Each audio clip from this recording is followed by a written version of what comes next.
आसनी बंदाऊं सिंहासने बंदाऊं गुरु के पाँवे। चारों गुरु के चरण बंदाऊं साहेब बैठाओ पुरुष के छावे। गुरु घासीदासी बाबा की जय, गिरौदपुरी धाम की जय।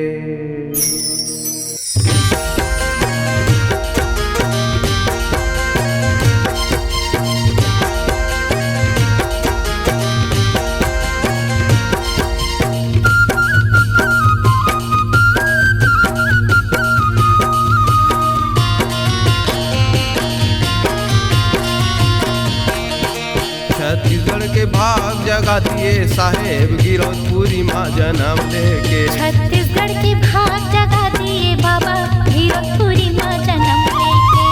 गिरौदपुरी माँ जन्म लेके बाबा, गिरौदपुरी माँ जन्म लेके बाबा, गिरौदपुरी माँ जन्म लेके। छत्तीसगढ़ के भाग जगा दिए बाबा गिरौदपुरी माँ जन्म लेके। छत्तीसगढ़ के भाग जगा दिए गुरु गिरौदपुरी माँ जन्म लेके।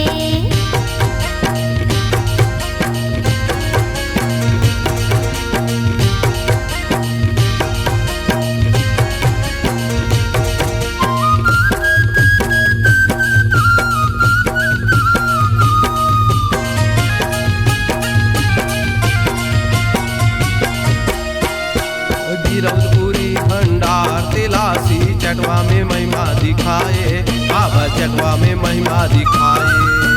महानदी अरपा पे जोक नदी मचरन पखारे, जोक नदी मचरन पखारे। छत्तीसगढ़ के भाग जगा दिए बाबा गिरौदपुरी माँ जन्म लेके। छत्तीसगढ़ के भाग जगा दिए बाबा गिरौदपुरी माँ जन्म लेके।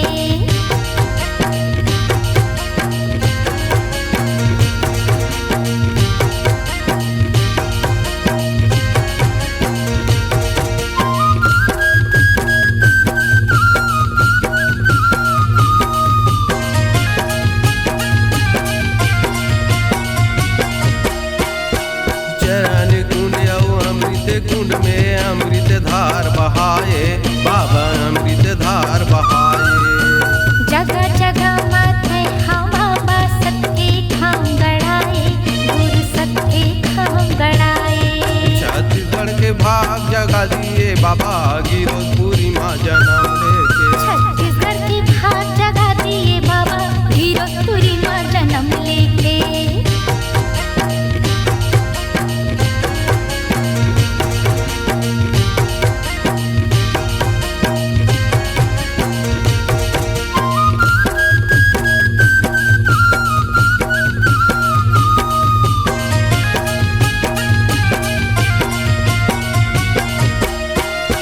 छत्तीसगढ़ में तहाँ बाबा सत के पंथ चलाए, गुरु सत के पंथ चलाए। जगह जगह माथे हम बाबा ज्ञान की गंगा बहाए, गुरु ज्ञान की गंगा बहाए। छत्तीसगढ़ के भाग जगा दिए बाबा गिरौदपुरी माँ जन्म लेके। छत्तीसगढ़ के भाग जगा दिए बाबा गिरौदपुरी माँ जन्म लेके।